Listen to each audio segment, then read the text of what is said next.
Quantas almas se revelam no caminho que se segue,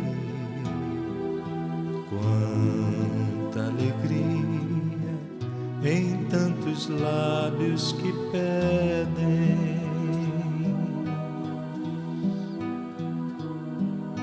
quantas almas se revelam no...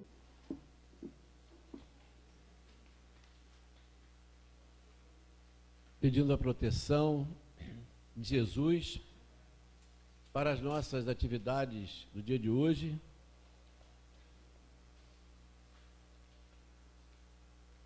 Precisamente no dia 30 de maio de 1431, na cidade francesa de Rouen, ocorreu um episódio dos mais significativos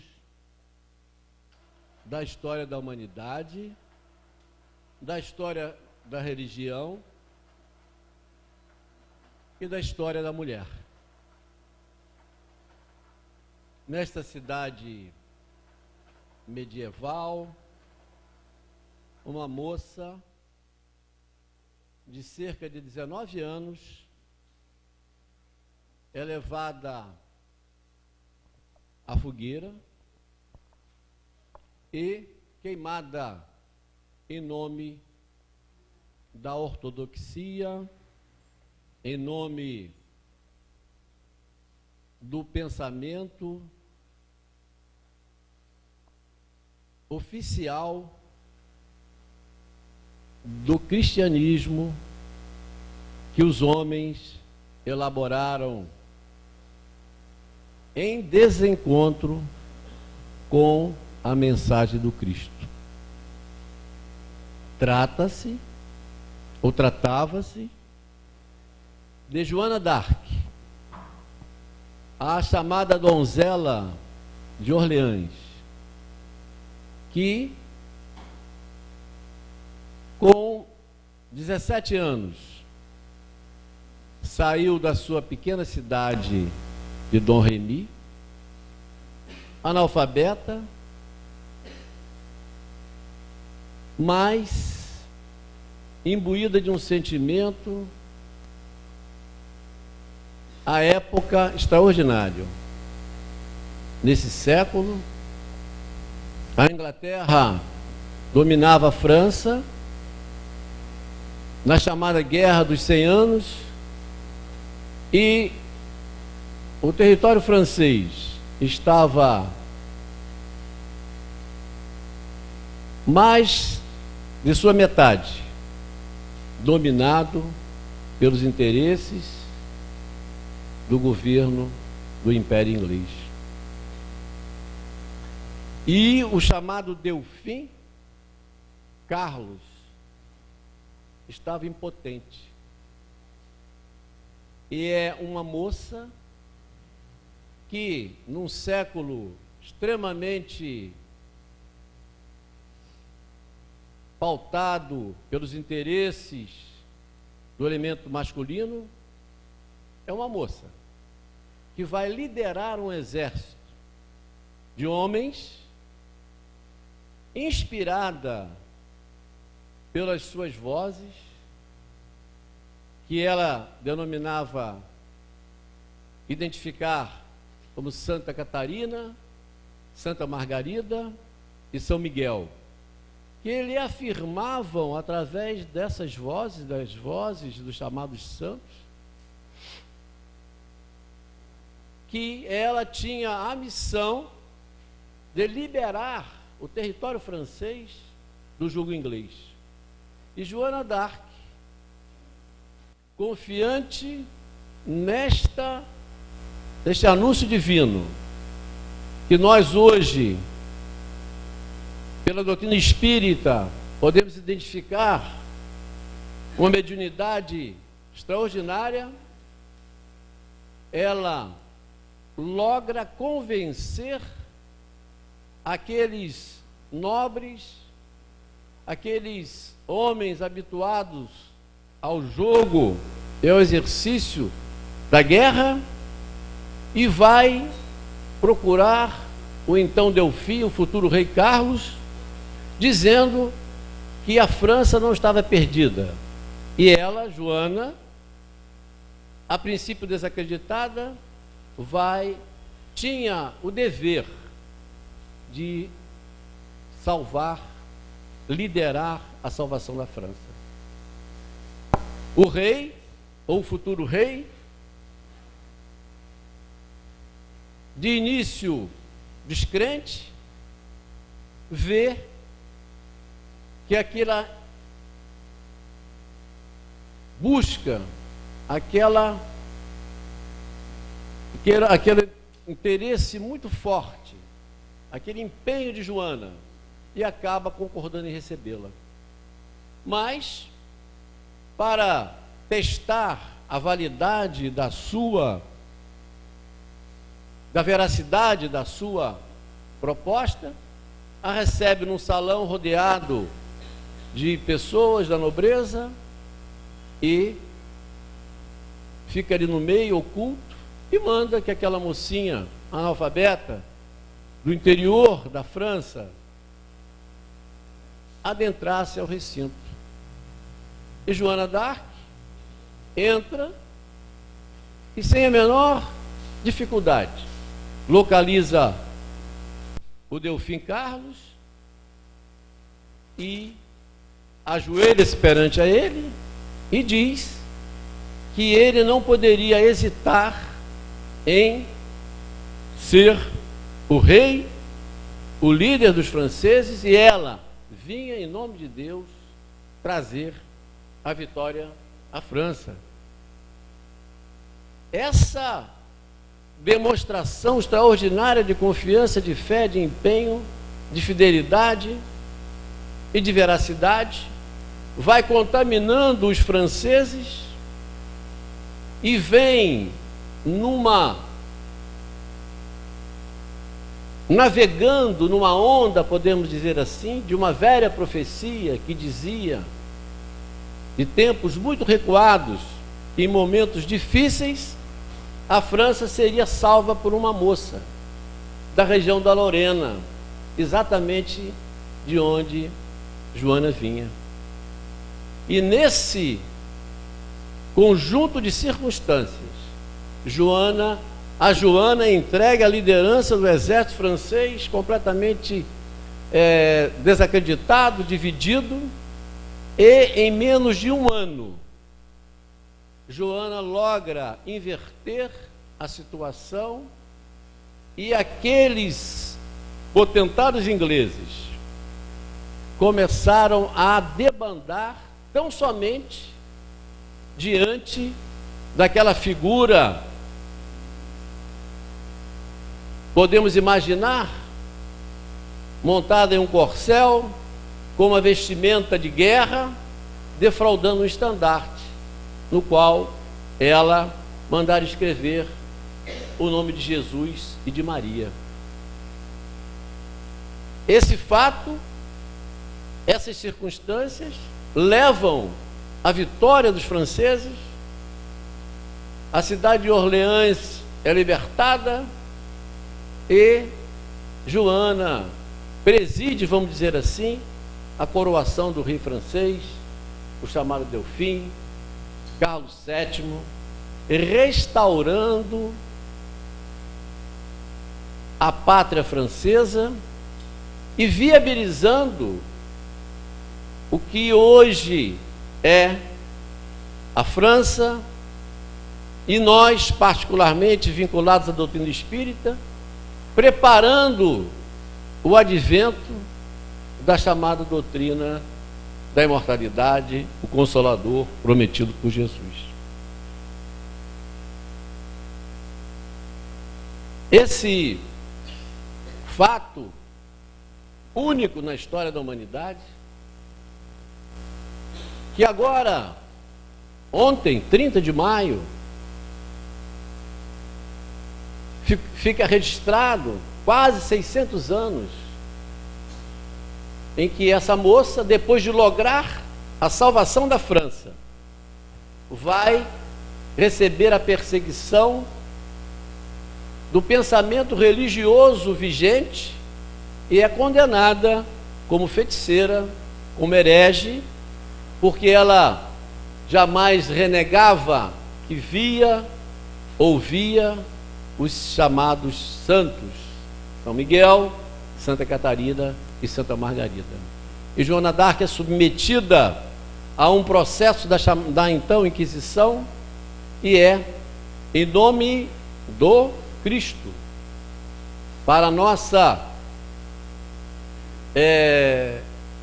reflexão, condenada à morte como feiticeira. Mas Joana d'Arc foi tão grande que, apesar da condenação pelas injunções, pelo poderio da Inglaterra, pela sua prisão na mão dos ingleses, a França estava liberada. E apenas 10 anos depois, ela é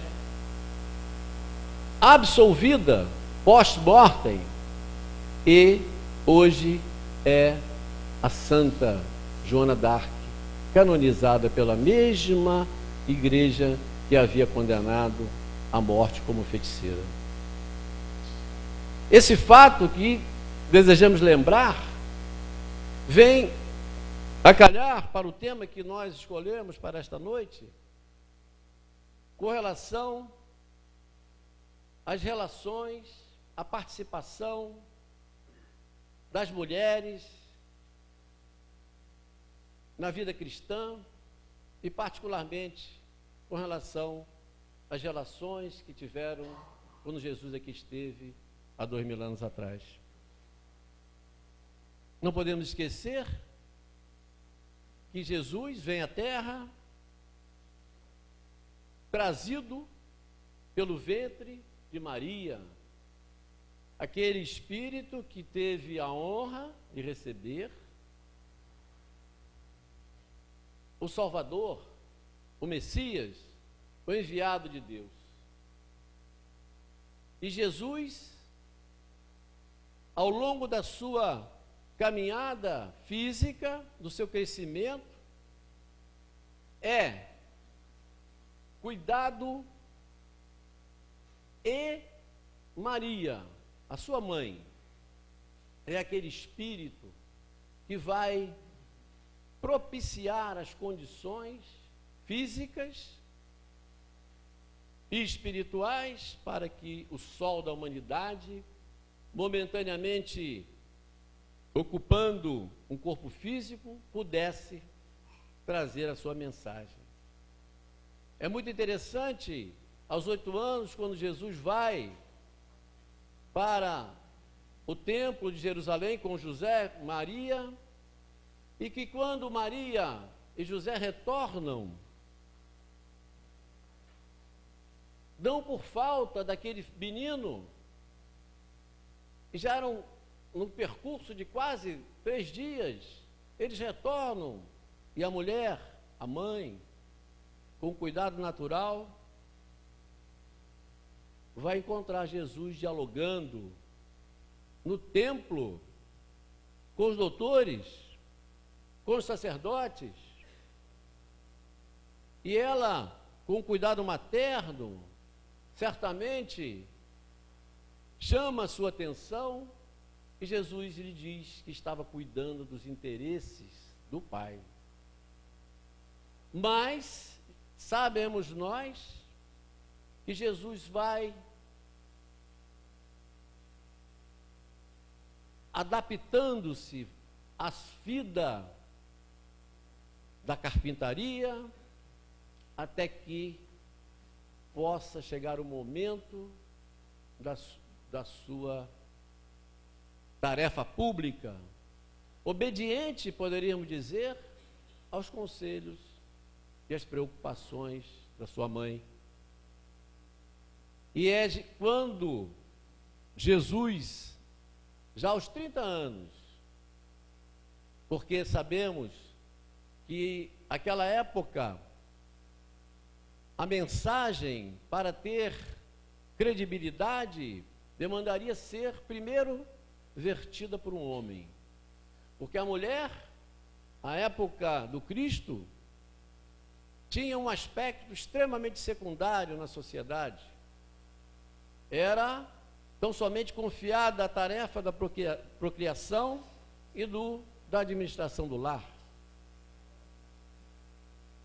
E, portanto, a mensagem, para ter uma credibilidade, deveria ser feita por um homem, e um homem já com a idade tida como de maior respeitabilidade pelo decurso dos anos. E Jesus, e nós vamos entender por quê, os discípulos do Cristo são 12 homens, porque a sociedade de então era baseada na preponderância do elemento masculino, e os discípulos do Cristo são recrutados entre os homens. Mas o Cristo manteve um intenso colóquio, uma intensa vinculação com o elemento feminino.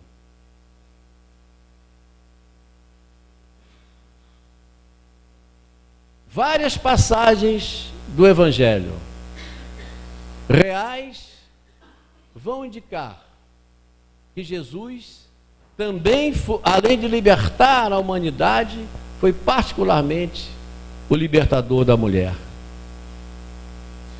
Quem de nós não lembra da figura, melhor, do episódio em que uma mulher foi levada à presença do Cristo, colhida em adultério,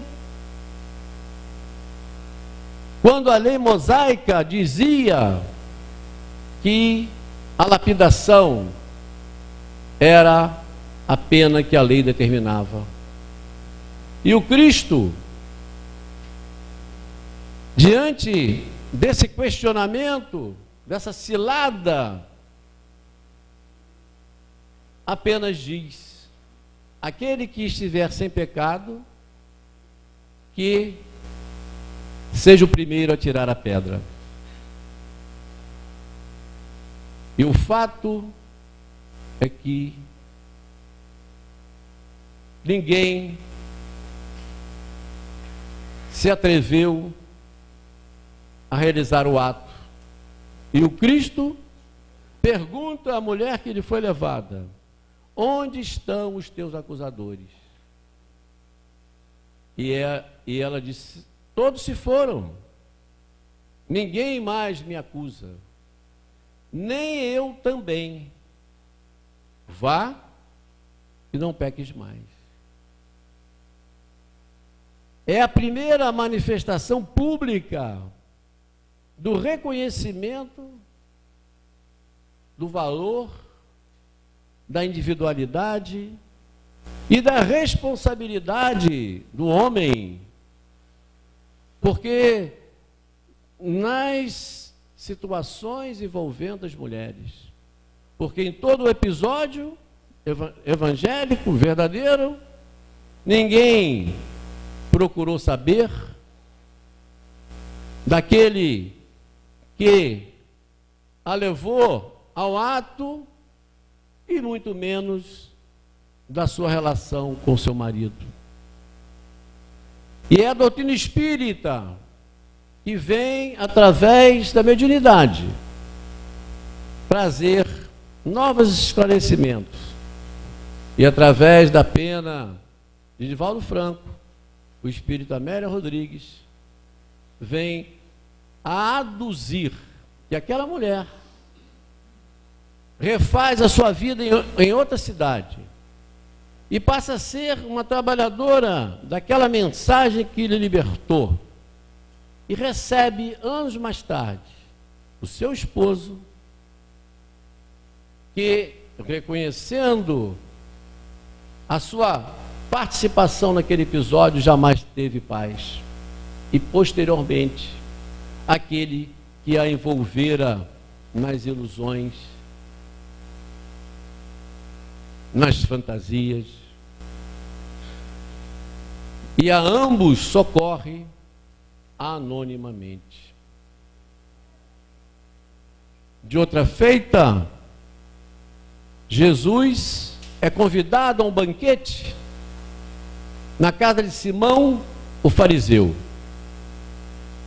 Imaginamos nós o impacto de ser recebido o mestre em uma casa rica, de homem de poder, e naquele banquete surge uma mulher com um vaso de perfume, ajoelha-se aos pés do Cristo e derrama na sua cabeça o óleo muito precioso, beija os seus pés, banha-os com as suas lágrimas e os enxuga com os seus cabelos. Os homens que compunham aquela mesa são tomados de ironia, e o próprio Simão interpela o Cristo: quem é essa mulher que invade a minha casa e realiza um ato tão despropositado? E Jesus diz: Simão, aqui cheguei e não me beijaste, não me oferecesses água para os meus pés, já inchados do caminhar nas estradas. E essa mulher enxuga, lava os meus pés com suas lágrimas, perfuma o meu corpo e enxuga com os seus cabelos. É o reconhecimento do amor, e o amor nos liberta do pecado.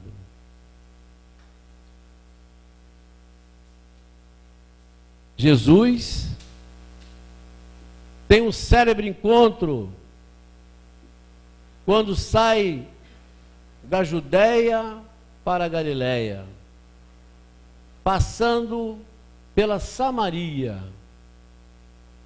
onde os chamados samaritanos viviam em conflito, apesar de hebreus, mas eram dissidentes dos chamados judeus da Judéia,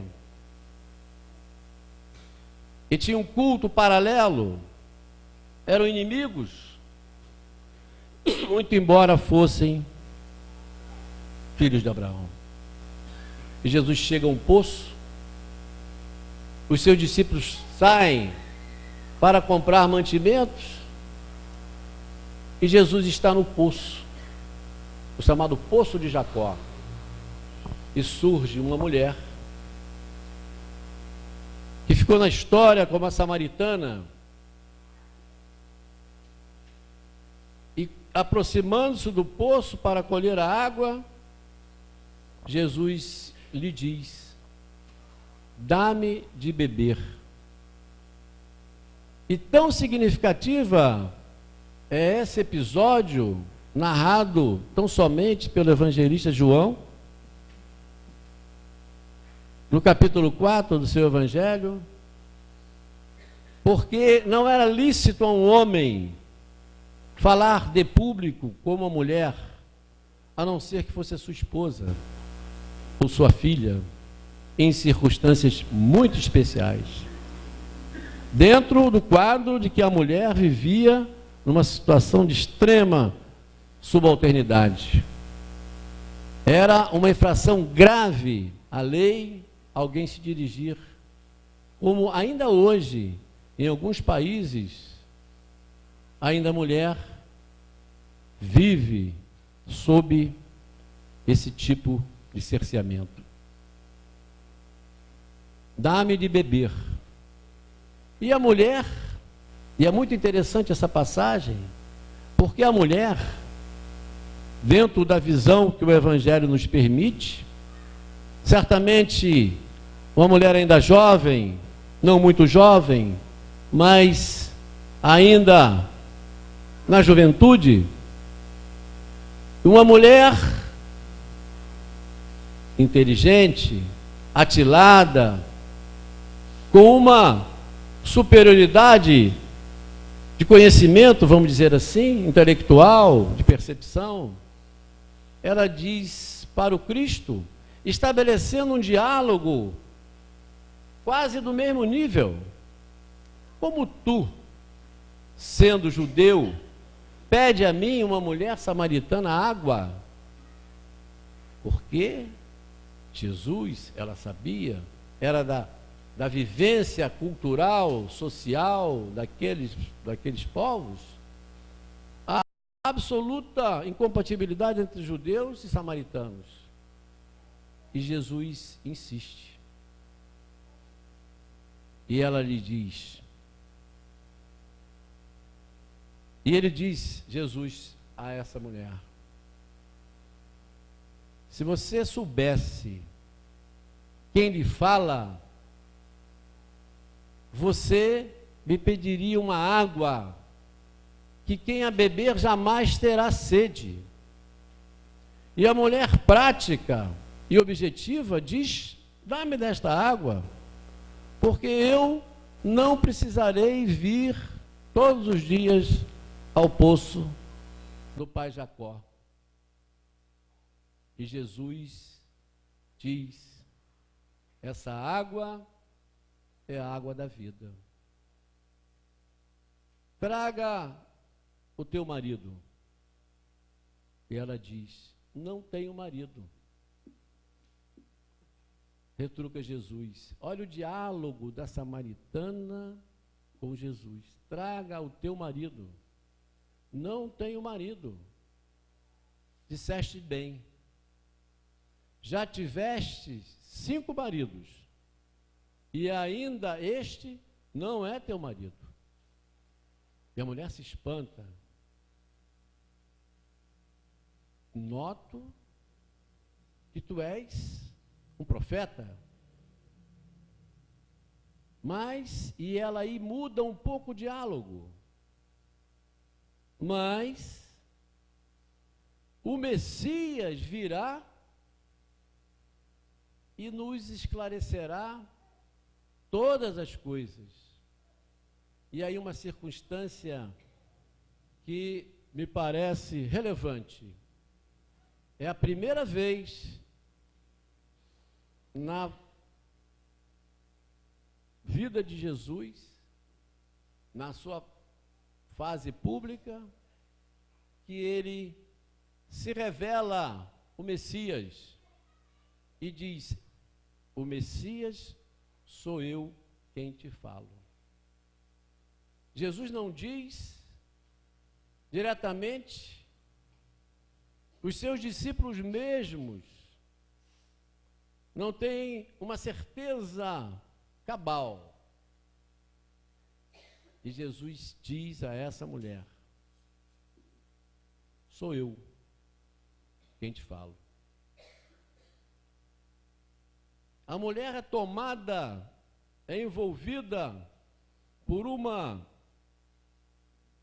pelo magnetismo do Cristo e vai à cidade, a Siquém, ou Sicar, e anuncia que no poço de Jacó há um profeta, o Messias, e todos vão até o chamado poço de Jacó, encontram o mestre e o conduzem o Cristo até a cidade, e durante 2 dias Jesus permanece com os samaritanos, anunciando a boa nova. E há um dado, uma reflexão que deixaremos para as nossas futuras indagações. Teria esta mulher, no nosso juízo, jovem, 5 esposos? Quando pela lei de Moisés, mesmo uma mulher viúva somente poderia casar 3 vezes. Que seriam esses 5 maridos? Ou 6? E há uma interpretação muito baseada, pertinente, fundamentada, de que o Cristo se referia aos deuses que os samaritanos reverenciavam. Deus, no Velho Testamento e mesmo no Novo Testamento, é considerado o esposo. E estaria o Cristo falando, não uma linguagem superior, no sentido de que as crenças daquela mulher, que ali estava representando, vamos dizer assim, o povo samaritano, estariam representadas alegoricamente nesses 5 maridos.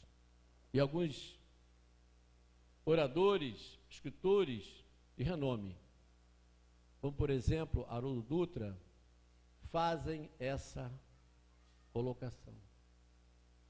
Mas o certo é que Jesus se revela a uma mulher desconhecida,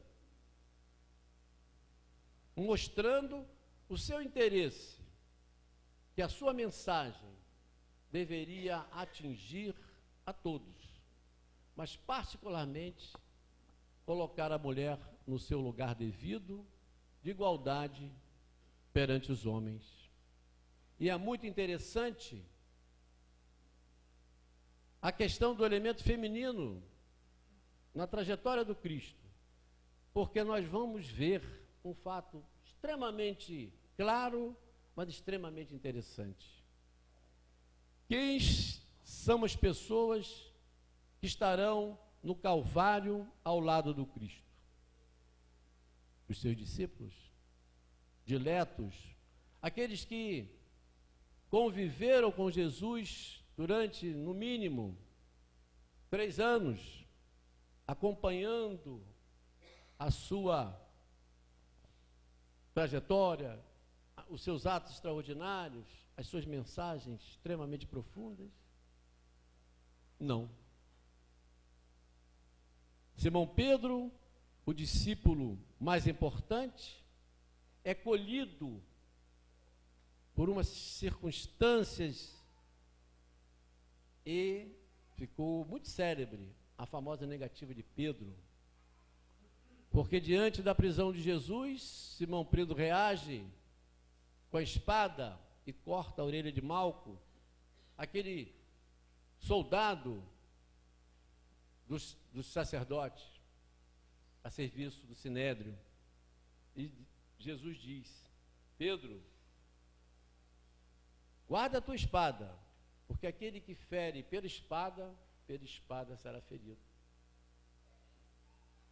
Ainda hoje te digo que me negarás 3 vezes. E Pedro ficou aí resignado, como ele, um homem de respeitabilidade, de coragem, porque era um homem corajoso, iria negar o seu mestre. E acompanha o cortejo da prisão. Mas as circunstâncias vão acontecendo e Pedro vai sendo envolvido por aquele ambiente e aquela sua aparente coragem vai sendo convertida num receio por si, por sua família e acaba negando a Jesus 3 vezes. Antes que o galo cante, tu me negarás 3 vezes. Porque Jesus conhecia a intimidade, conhecia o Espírito, e Pedro acabou realizando a profecia de Jesus. No cortejo, quem está ao lado do Cristo? Dos discípulos, somente João, o evangelista, o mesmo autor do relato da samaritana, com aproximadamente 16, 17 anos, um jovem, acompanhando a mãe de Jesus. Maria recebe o Cristo. Maria é quem vai levar, acompanhar o seu filho ao sacrifício. Mas não só Maria. As chamadas mulheres de Jerusalém são as únicas que se dispõem publicamente a desafiar, vamos dizer assim,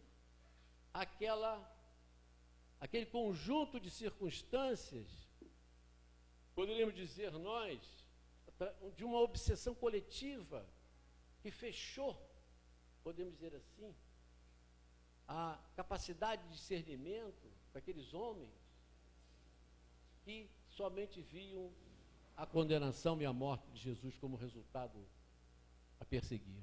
E vão. Mas nesse cortejo, Joana de Cusa, Maria Madalena, aquela mulher que tinha uma vida equivocada, a quem Jesus retira do equívoco. Joana de Cusa e outras mulheres que trabalhavam e que serviam, entre aspas, que eram auxiliares do Cristo. As irmãs de Lázaro, Marta, Maria, eram aquelas mulheres que não se esconderam, não tiveram medo, porque se a grande virtude propalada dos homens à época seria a coragem, foi exatamente as mulheres que demonstraram a coragem da fidelidade àquele que era o Salvador, aquele que veio trazer a mensagem da esperança para todos, muito especialmente para as mulheres.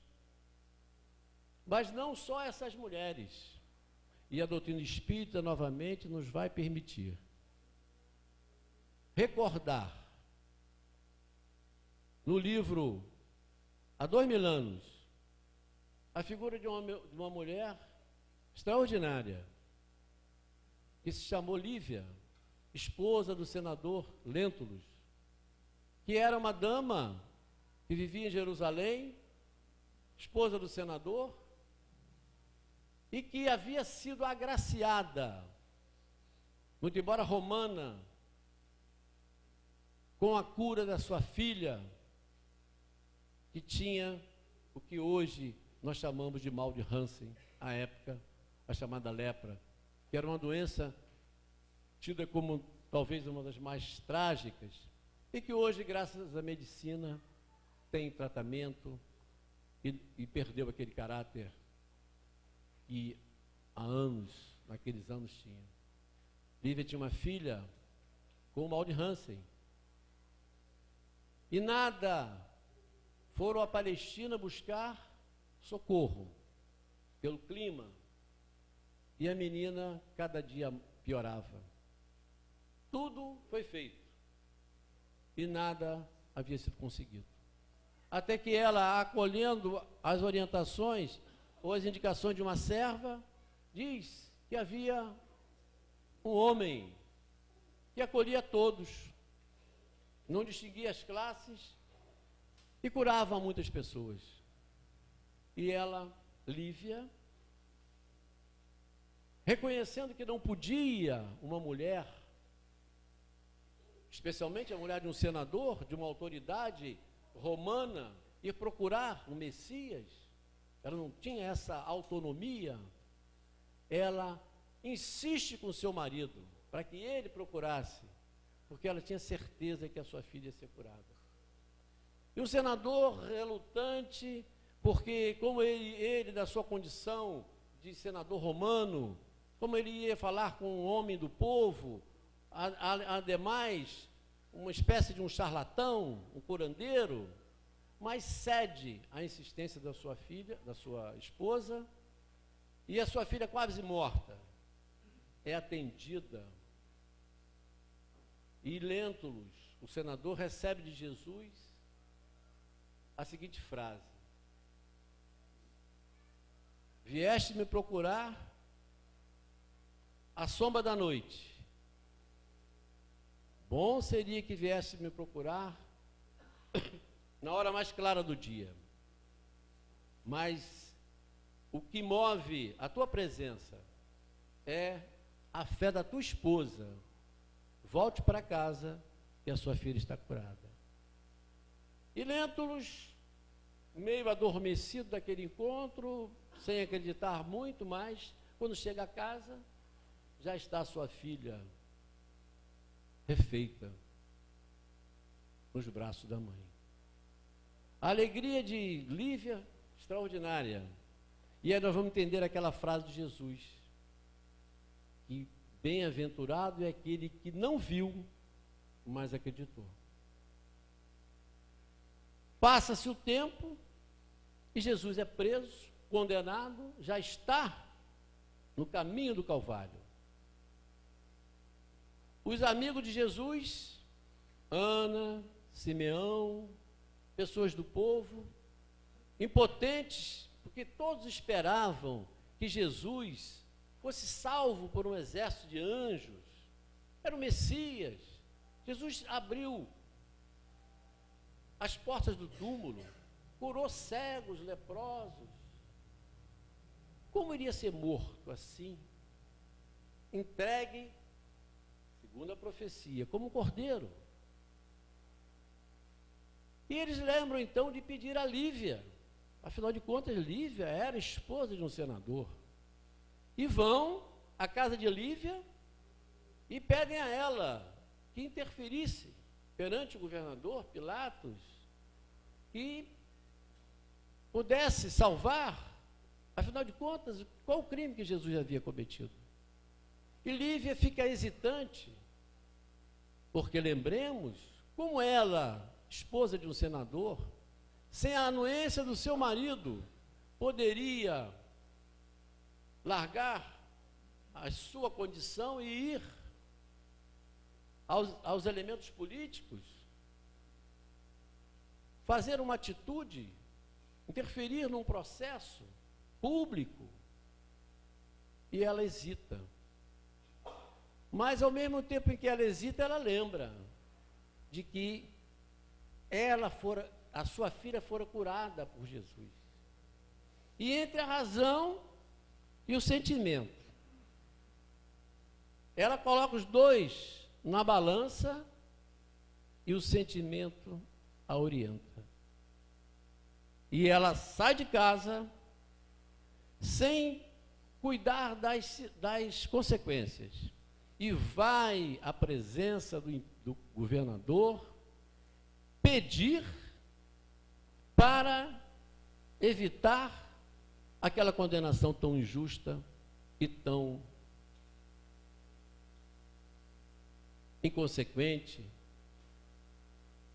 E nesse período, nesse momento em que ela vai, ela acaba sendo envolvida por uma espécie de uma calúnia e passou-se a atribuir a sua presença no palácio do governador uma atitude inconfessável para com o governador. E o senador passa a desconfiar dela. E Lívia, além de não conseguir salvar o Cristo, perde a confiança do seu marido, e a partir daquele dia, ela é quase que como uma prisioneira em casa, Mas a sua consciência a absolvia. E ela, sabendo das consequências, ela tinha certeza de que escolhera o melhor caminho, de que fora fiel, tivera coragem de atestar a sua convicção. Entre as circunstâncias do mundo e entre as circunstâncias espirituais, opta Lívia pelas circunstâncias espirituais. E esse testemunho anônimo, que os evangelhos não registram, que nenhuma doutrina salva a doutrina espírita, pelas mãos de Chico Xavier, traz ao nosso conhecimento do valor da mulher na vida de Jesus. E Lívia acaba sendo martirizada no circo romano, quando o seu marido, reconhecendo o equívoco e que agira, vai prestar-lhe a solidariedade, ela, num gesto extremo de humildade, quando fora presa, em uma reunião de cristãos, e sabendo que todos iriam morrer, o que faz Lívia? Pede à serva que troque com ela a indumentária, porque desejaria entrar no mundo espiritual na condição mais humilde. E essa condição mais humilde faz com que ela, Lívia, seja levada às feras, e a sua escrava, confundida com ela, fosse liberada. E essa tragédia, esse heroísmo de Lívia, nós fazemos uma ponte com o heroísmo de Joana d'Arc, que não hesitou, não fez aquilo que muitas vezes fazemos, entre o interesse material, o interesse espiritual, ficamos com os interesses materiais. E aí nós vamos compreender com muita clareza porque Jesus, a miúde, constantemente manteve um diálogo muito rico, muito claro, muito fraterno com as mulheres. Certa feita, Jesus na casa de Lázaro conversava, e Marta e Maria, as irmãs de Lázaro, Lázaro, aquele que futuramente foi ressuscitado, entre aspas, por Jesus. Marta inquire Jesus: mestre, fala com Maria. Maria estava ali sentada, bebendo a sabedoria do Cristo, e Marta, interessada na formalização, na alimentação, fala: mestre, fala com Maria para que ela venha me ajudar. E ficou célebre a frase de Jesus: Marta, Marta, por que te preocupas com coisas tão pequenas? Maria escolheu a melhor parte. Então, nós vemos desse rápido apanhado, dessa rápida análise da relação de Jesus, o valor das mulheres, na sua percepção. Muitas vezes, além das circunstâncias que os homens, o elemento masculino tem, na objetividade, Jesus valorizando as mulheres, para que pudéssemos desembocar em 18 de abril de 1857, com a vinda do Livro dos Espíritos, em uma das perguntas, na pergunta 817, em que Kardec inquire aos espíritos: qual a diferença entre os homens e as mulheres? E os espíritos respondem: ambos são espíritos criados por Deus, cujos direitos e deveres são iguais. E nós poderíamos dizer direitos e deveres iguais, mas Deus, na sua misericórdia, na sua sabedoria, conferiu às mulheres o dom da vida. E esse dom da vida é a clara demonstração da existência de Deus na existência humana. Assim que o Mestre Jesus e essas mulheres extraordinárias possam fortalecer as nossas lutas, os nossos ideais, para que nas opções que tivermos, escolhemos sempre a melhor parte. Que Jesus nos abençoe.